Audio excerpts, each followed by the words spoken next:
Hello friends, welcome back all of you in pharma. कैसे हो आप सब? आई होप आप सब बहुत ही अच्छे होंगे। तो इस वीडियो में हम बात करेंगे friends B pharm first semester वालों का एचएपी सब्जेक्ट। ठीक है, तो एचएपी सब्जेक्ट हमारा चल रहा था यूनिट नंबर थर्ड। तो यूनिट नंबर थर्ड में हम लोग का कुछ लेक्चर कवर हो चुका था, जैसे कि क्या है ये एनीमिया और उसके बाद फॉर्मेशन ऑफ हीमोग्लोबिन। इससे पहले जितने भी लेक्चर थे ऑलरेडी टोटली अपलोड हो चुके हैं चैनल पे। अगर आपको देखना है तो इसका अलग से मैं एक प्लेलिस्ट बनाया हूँ, आप लोग प्लेलिस्ट चेक कर सकते हो। तो इस वीडियो में हम कवर करेंगे अपना मैकेनिज्म ऑफ कोगुलेशन। ठीक है, तो हमारा ये जो कोगुलेशन मतलब ब्लड का कोगुलेशन कैसे होता है, इसे पूरी मैकेनिज्म कह सकते हो, तो पूरी प्रोसेस या तो पूरी कहानी, यही इस वीडियो में हम कवर करेंगे कि हमारा जो ब्लड होता है वो कैसे क्लॉटिंग करता है, ब्लड का थक्का कैसे बनता है, यही हम फ्रेंड्स आज आपको बताएंगे। ओके, तो देखो ये आपका नोट्स रहा, हैंड रिटन नोट्स, जो कि बहुत ही आसान भाषा में आप लोग के लिए बनाया हूँ। अब देखो, अगर आपको ये नोट्स चाहिए तो टेलीग्राम ग्रुप को भी ज्वाइन कर सकते हो, जिसका लिंक डिस्क्रिप्शन बॉक्स में है। ओके, और आप लोग व्हाट्सएप ग्रुप को भी ज्वाइन कर सकते हो, जिसका लिंक वहीं डिस्क्रिप्शन बॉक्स में आपको मिल जाएगा। अब देखो, सबसे पहले तो ये देखो कि कोगुलेशन क्या होता है। फ्रेंड्स, जनरल वर्ड में आप जानो कि कोगुलेशन हमारा क्या होता है। जैसे कि यहाँ कोई भी चीज़ होती है, मान लो इसमें क्या है, एक टैंक में आपका पानी भरा गया है। ठीक है, समझ लो छोटा सा टैंक है, इसमें पानी भरा गया है। अब पानी क्या है, आप लोगों ने यहाँ से इसको थोड़ा सा लीकेज कर दिया, मान लो यहाँ से थोड़ा सा जगह बना दिया। अब पानी क्या है, धीरे धीरे निकलने लगा इससे। अब यहाँ से जब ऐसे पानी निकलने लगा, अब क्या, कुछ समय ऐसा आता है कि जब पानी हमें बंद करना होता है। तो बंद करना होता है, जनरली आप लोग क्या करते हो, कोई भी चीज़ मतलब ढक्कन वगैरह कुछ भी यहाँ पे आके आप इसको मतलब पेस्ट कर देते हो। ठीक है, इसको बंद कर देते हो। तो क्या हुआ, ये तो जनरल चीज़ था, आपने पानी निकाला फिर बंद कर दिया। ठीक है, तो कुछ इसी तरह हमारे ब्लड तो होते हैं, जब किसी को चोट लग जाती है, मान लो ये आपकी ब्लड वेसल्स है, ब्लड वेसल्स है ये। अब आपको चोट लगी, ब्लड वेसल्स आपकी लीक हो गई, अब यहाँ से ब्लड निकलने लगे, लगातार लगातार लगातार निकलने लगे। तो ये तो पानी था, इसका कोई बात नहीं है। लेकिन जब आपके बॉडी से ब्लड लगातार निकलने लगे तो हमारे बॉडी के लिए क्या है, वो हानिकारक हो सकता है। तो इसे बंद करना बहुत ही ज़रूरी हो जाता है। तो यही हम सीखेंगे कि हमारा जो ब्लड लगातार निकल रहा है वो कैसे यहाँ मतलब क्लॉट अपना बना रहा है। जब क्लॉट बनता है तब जाके एक यहाँ नेट नेट जैसा स्ट्रक्चर बनता है। तो तब जाके जब एक छोटा सा नेट जैसा स्ट्रक्चर बनता है तब हमारा क्या है, ब्लड वहाँ पे रुकता है। आप लोग जब छोटे रहे होंगे, मतलब छोटे रहे होंगे, सभी के साथ ऐसा हुआ होगा कि कहीं पे जब आपको चोट लगती थी, आप लोग जैसे छोटे छोटे थे तो गांव में चले जाते थे खेलने। तो खेलने गए कहीं पे, आपको मान लो आपका जो दोस्त था छोटा सा वो भी था, उसको कुछ पता नहीं, वो आपको मार दिया और आपको थोड़ी सी कहीं भी कट लग गई। और आप आए घर तो क्या हुआ, कोई मम्मी ने आपको क्या बोला, गर्म करके सरसों का तेल उसी पे लगा दिए। अब क्या हुआ, कुछ देर बाद देखते होगे कि वह जो आपका ब्लड निकल रहा था वो नहीं निकल रहा होगा ना, वो रुक जाता है वहाँ पे। तो कैसे रुका, इसकी पूरी प्रोसेस आप कभी सोचे नहीं सोचे होंगे। तो यही मैं बताऊंगा कि कैसे वो पूरा ब्लड बंद हो जाता है। और आप लोग कभी ये भी देखते होंगे कि जब कहीं भी चोट आपको लगती है तो जब ब्लड रुक जाता है तो कुछ दिन बाद देखते हो वहाँ कालापन हो जाता है ना। मान लो इतनी दूर में आपको चोट लगी तो इतनी दूरी आपके कालापन हो जाता है। तो उसी जो कालापन होता है तो आप लोग कभी कभी करते हो वहाँ पे खुजली होने लगती है। जब खुजली होने लगती है तो उसको आप लोग ऐसे मतलब अपने बॉडी से उसको ऐसे निकाल देते हो, मतलब कह सकते हो तो खींच के निकाल देते हो। ये जो कालापन ऊपर बना था जाल नुमा, इसको आप निकाल के बाहर कर देते हो। जब निकाल के बाहर कर देते हो फिर ब्लड की क्या है, वहाँ पे फ्लो चालू हो जाता है। तो यही जो आप निकाले हो ना, यही नेट की तरह जब बनता है तो वही ब्लड को आपके रोकता है। फिर जब आप एक खींच देते हो फिर ब्लड निकलने लगता है। तो मैं यही पूरी प्रोसेस बताऊंगा कि ये जो बनता कैसे है, आपका ब्लड रुकता कैसे, कहीं भी चोट लग जाती है तो ब्लड का कोगुलेशन कैसे होता है, यही मैं आपको इस वीडियो में बताऊंगा। अब देखो, आप लोगों ने कोगुलेशन समझ चुका होगा। ठीक है, अब देखो, it is also known as blood coagulation. Coagulation को हम लोग बोलते हैं कि ब्लड कोगुलेशन या क्लॉटिंग। यहाँ पे हम बात वही कर रहे थे कि हमारा ब्लड जो है वो कैसे क्लॉट बनाता है, मतलब कैसे थक्का बनता है, उसको हम समझेंगे। कोगुलेशन रेफर टर्म है जी हेमोस्टेसिस, इसको आप हेमोस्टेसिस भी बोल सकते हो। अब देखो हेमोस्टेसिस क्या होता है। हेमोस्टेसिस एक फ्रेंड्स था हमारे यूनिट नंबर फर्स्ट में होम्योस्टेसिस। ठीक है, तो वो वाला होम्योस्टेसिस नहीं, ये अलग है, ये है हेमोस्टेसिस। देखो, हेमो मतलब होता है ब्लड, तो ये ब्लड से रिलेटेड हमें पढ़ना है। ठीक है, it is a physiological process that arrest the bleeding from raptured blood cells. अब जो हमारी ब्लड सेल्स यहाँ पे रैप्चर्ड हुई थी ना, मैंने आपको दिखाया था कि जब आपकी ब्लड सेल्स कहीं से कट वगैरह लग जाती हैं तो जो रैप्चर्ड हुई थी उसमें, ठीक है, इसमें क्या करती है, वो पकड़ लेती है, अरेस्ट कर लेती है कि कहाँ हुआ है रैप्चर्ड। ठीक है, हेमोस्टेसिस कंडीशन में जहाँ भी आपको चोट लगती है तो हेमोस्टेसिस वह उस कंडीशन को आप बोलते हो जब ये जाके इसको अरेस्ट करते हैं, मतलब पकड़ के बता देती है कि हाँ यहीं पे हमारा चोट या कट लगा है, हमें कोगुलेशन यहीं शो करवाना है। ठीक है, इसी को हम बोलते हैं haemostasis.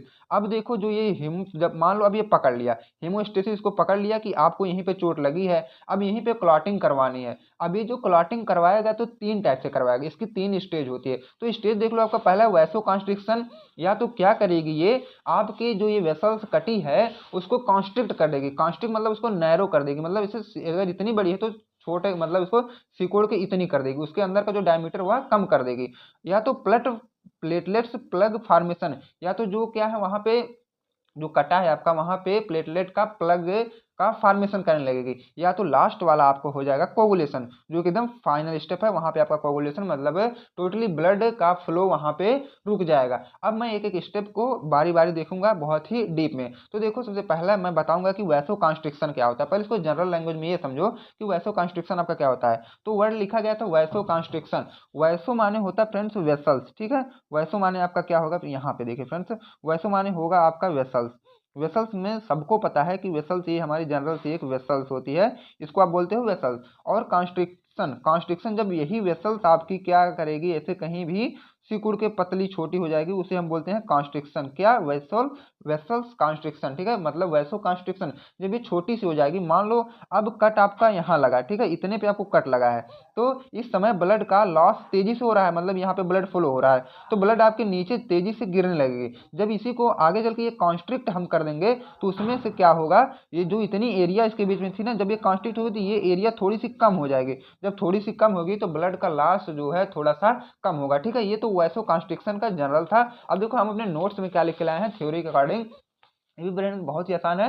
Vaso constriction is the नैरोविंग और कॉन्स्ट्रिक्शन ऑफ ब्लड वेसल्स। या तो जो आपकी ब्लड की वेसल्स होती है या तो कॉन्स्ट्रिक्ट हो जाएगी या तो पूरी नैरो हो जाएगी, विच रिड्यूस ब्लड फ्लो। और तब उसके बाद उसमें क्या है, ब्लड का फ्लो जो होता है कम हो जाता है, एंड इंक्रीज ब्लड प्रेशर।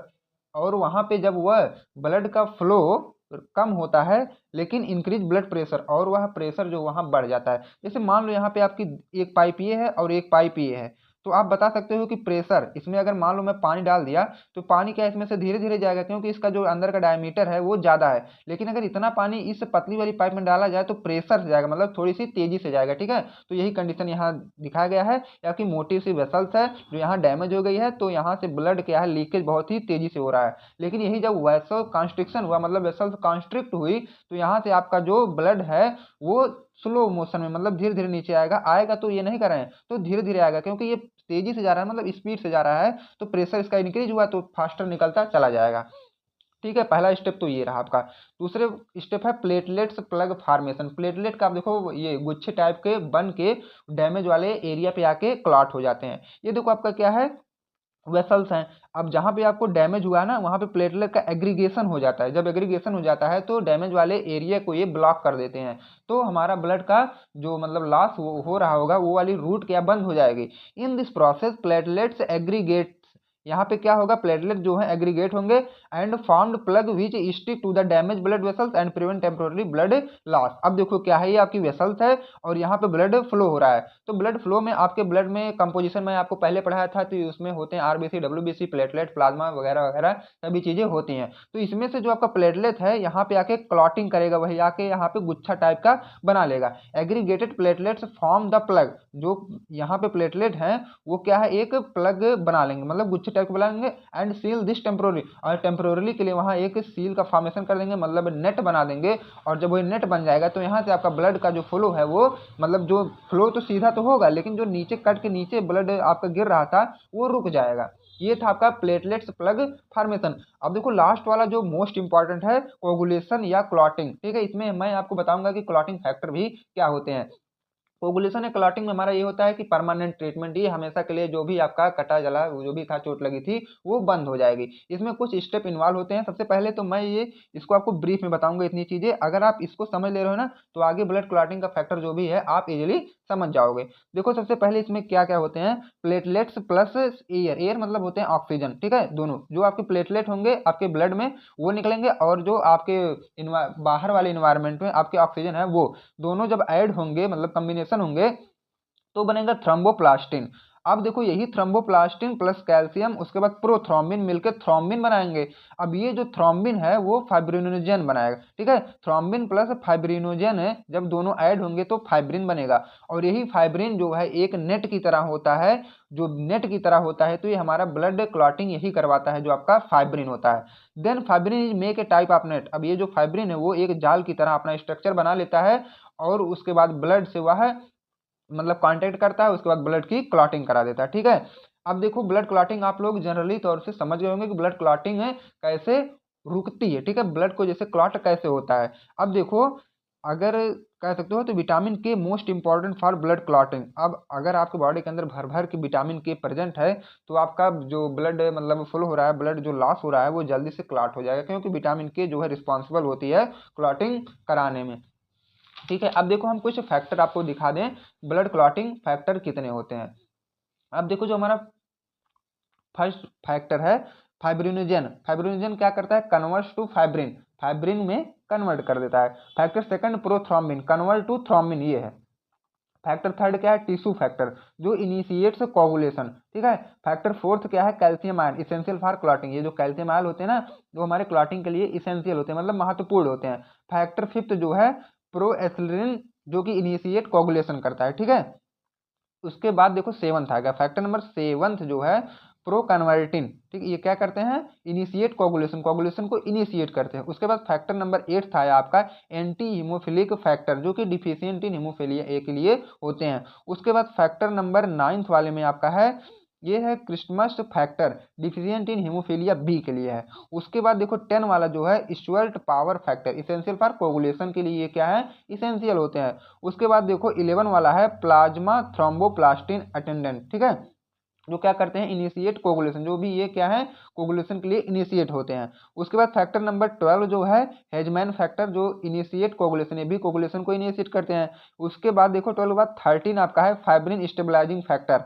उसके बाद जो आपका 14 के बाद आया, सॉरी फ्रेंड, 13 के बाद 14 आपका है नॉट यूनिवर्सल रिकॉग्नाइज, इसको हम लोग रिकॉग्नाइज नहीं करते हैं। अब देखो ये जो था ना, ये 3 स्टेप में होता है।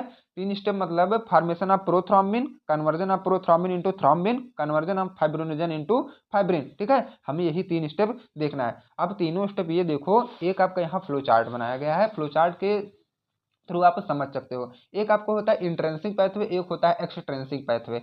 अब एक जो आपके इंट्रिंसिक मतलब बोल सकते हो इंटरनल, जो हमें अंदर से ब्लड ट्रामा मतलब चोट लगी है उसको, और ये बाहर वाला है, ठीक है। मान लो ये आपके वेसल्स में ब्लड फ्लो हो रहा है, अंदर आपको चोट लगी और ब्लड फ्लो होने लगा, तो पहले देखो प्लेटलेट क्या है, एक्टिवेट हो जाते हैं वहां पे, ठीक है। तो जब प्लेटलेट एक्टिवेट करने के लिए हमारा जो है फैक्टर नंबर यहाँ पे 12 वाला है, ठीक है। फैक्टर नंबर हमारा जो 12 वाला होता है वो कोगुलेशन क्या है, करवाता है। उसके बाद फैक्टर नंबर 12 यहाँ एक्टिवेट हो जाएगा। ए का मतलब है जहाँ पे आपको ए दिखाई देगा वहाँ आप समझ जाएगा कि ये वाले जो फैक्टर अब एक्टिवेट हो चुके हैं, तो मतलब एक्टिवेट 12, फैक्टर नंबर 12 जो है आपका एक्टिवेट हुआ। अब जब ये 12 एक्टिवेट होता है तो वो अपने साथ 11 को भी एक्टिवेट कर देता है, और जब 11 एक्टिवेट होता है तो वो अपने साथ 9 को भी एक्टिवेट कर देता है। अब देखो जब 9 वाला एक्टिवेट होता है तो उसके बाद ये 10th वाले को एक्टिवेट करता है, किसके हेल्प से, कैल्शियम के हेल्प से 10th वाले को भी एक्टिवेट करता है। अब देखो 10th वाला जब एक्टिवेट हो जाता है तो यही क्या है, कोगुलेशन करवाता है। अब देखो इधर से टिश्यू वाले में गए, टिश्यू ट्रामा इधर हुआ, टिश्यू फैक्टर एक्टिवेट हुए, फैक्टर नंबर 3 आपका था, वहां आप लोग चेक कर लीजिएगा। उसके बाद थ्रोम्बोप्लास्टिन, ये वाली प्रोसेस यहाँ स्टार्ट होने लगती है। उसके बाद यहाँ देखो 7th वाला एक्टिवेट हो जाता है, यहाँ 7th वाला, ठीक है, 7th मतलब एक्टिवेट 7th वाला हुआ। अब 7th वाला एक्टिवेट करेगा 10th को, ठीक है, किसके हेल्प से, कैल्शियम के हेल्प से। उसके बाद 10th ए भी एक्टिवेट और ये 10th दोनों एक्टिवेट हो जाएंगे। अब जब दोनों एक्टिवेट हो जाएंगे उसके बाद हमारा प्रोथ्रोम्बिनेज एंजाइम का वहां पे बनने लगेगा। अब देखो जब प्रोथ्रोम्बिनेज एंजाइम आपका बना तो वो कैल्शियम के हेल्प से क्या करेंगे, प्रोथ्रोम्बिन सेकेंड को थ्रोम्बिन सेकेंड एक्टिव, मतलब जो प्रोथ्रोम्बिन हमारा सेकंड वाला फैक्टर था, थ्रोम्बिन सेकंड में उसको एक्टिवेट कर देंगे। जब वो एक्टिवेट हो जाएगा तो वो फाइब्रिनोजेन को एक्टिवेट करेगा, उसके बाद फाइब्रिन्स हो जाएंगे, ठीक है। फैक्टर फर्स्ट हमारा जो था वो भी एक्टिवेट हो जाएगा, और जब हमारा फैक्टर फर्स्ट एक्टिवेट हो जाएगा तो these are insoluble protein fibres which forms clot, और यही पे हमारा क्या है, क्लॉटिंग हो जाएगी। ठीक है, ये हमारा था प्रॉपर वाला मतलब ट्रीटमेंट, प्रॉपर ट्रीटमेंट। यही आपको अगर याद हो जाता है तो आप क्लॉटिंग समझ जाएंगे पूरा कि हमारे ब्लड की क्लॉटिंग कैसे होती है। मतलब इसको आप मैकेनिज्म ऑफ कोगुलेशन भी बोल सकते हो या तो ब्लड क्लॉटिंग फैक्टर भी बोल सकते हो। ठीक है, उसके बाद अगर मतलब अगर आपको अलग अलग नाम से पूछेगा तो आप यही लिख के आइएगा। इसके बाद फ्रेंड्स हम लोग जब नेक्स्ट वाली वीडियो में आएंगे लेके, तो मैं बताऊंगा ब्लड ग्रुपिंग क्या होता है। इसके आगे भी जितने भी लेक्चर हैं मैं ऑलरेडी मतलब मैं सब कवर कर दूंगा। आप लोग चैनल को सब्सक्राइब कर लो ताकि नेक्स्ट वाली वीडियो का नोटिफिकेशन सबसे पहले आप तक पहुंचे। तब तक के लिए friends thank you, bye bye, take care.